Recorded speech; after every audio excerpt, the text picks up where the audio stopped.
Tense म्हणजे काय आणि शॉक देऊन पेन कमी होतो? हो, पण हा डेंजरस शॉक नसतो. चला तर बघूया आता फिजिओथेरपी मध्ये वापरली जाणारी टेन्स थेरपी म्हणजे एक अशी ट्रीटमेंट मॉडॅलिटी आहे ज्यामध्ये इलेक्ट्रिकल स्टिम्युलेशनच्या मदतीने पेन रिड्यूस करण्यात ही मदत करते. तर मी आहे प्रेम मुंडे आणि जर तुम्ही इथपर्यंत पोहोचला असाल तर फॉलो आणि लाईक करायला विसरू नका अशाच नवीन इन्फॉर्मेटिव्ह व्हिडिओसाठी. या ब्लॉग मध्ये आपण बघणार आहोत टेन्स थेरपी म्हणजे काय, ती कशी काम करते आणि तिचे युजेस, बेनिफिट आणि कॉन्ट्रा इंडिकेशन. चला तर आता समजून घेऊ टेन्स म्हणजे काय. ट्रान्सक्युटेनस इलेक्ट्रिकल नर्व्ह स्टिम्युलेशन, यामध्ये बॉडीवर छोटे इलेक्ट्रोड लावले जातात, त्यामधून माइल्ड इलेक्ट्रिकल इम्पल्स दिला जातो. हे इम्पल्स नर्व्हवर काम करतात आणि पेन सिग्नल कमी करण्यास मदत करतात. आता ही टेन्स थेरपी नेमकी कशी काम करते तर आपण बघू. जेव्हा इलेक्ट्रिकल स्टिम्युलेशन दिले जाते म्हणजे मॉडॅलिटी अप्लाय केल्याच्या नंतर पेन सिग्नल ब्रेन पर्यंत कमी पोहोचतात. म्हणजे टेन्स थेरपी ही दोन प्रकारे काम करते, पेन सिग्नल ब्लॉक करून आणि बॉडीमध्ये natural pain killer hormone release होतो. आता तुम्ही कमेंट मध्ये सांगा कुठला हार्मोन रिलीज होतो, तर त्या हार्मोनला हॅपी हार्मोन असंही म्हटलं जातं. या सर्व गोष्टीमुळे पेन कमी होतो, स्टिफनेस कमी होते आणि रिकव्हरीला मदत मिळते आणि मसल रिलॅक्स ही होते. ही ट्रीटमेंट पेनलेस आणि सेफ असते. पेशंटला हलकसं टिंगलिंग सेन्सेशन आणि व्हायब्रेशन जाणवतं. आता या थेरपीचे इंडिकेशन बघू आपण. Back pain, neck pain, knee pen,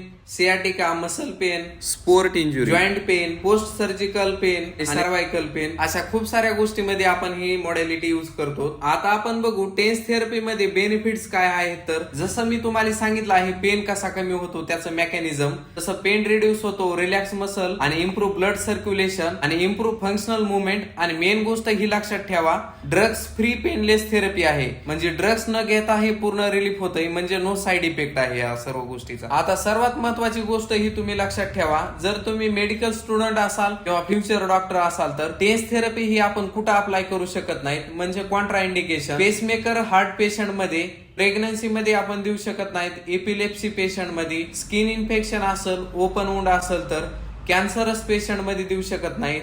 ज्या ठिकाणी सेन्सरी लॉस आहे त्या ठिकाणी आपण कधीच देऊ शकत नाही. आणि कधीही ही गोष्ट लक्षात ठेवा, हार्टच्या जवळ कधीच इलेक्ट्रोड अप्लाय करायचा नाही. अशा खूप साऱ्या गोष्टी आहेत जसं की कॅरोटिड सायनस. यामुळे कधीही पेशंटचा पूर्ण HOPI घ्यायचा आणि त्याच्या पूर्ण फाईल चेक करायच्या आणि मगच ट्रीटमेंट प्लॅन करायची.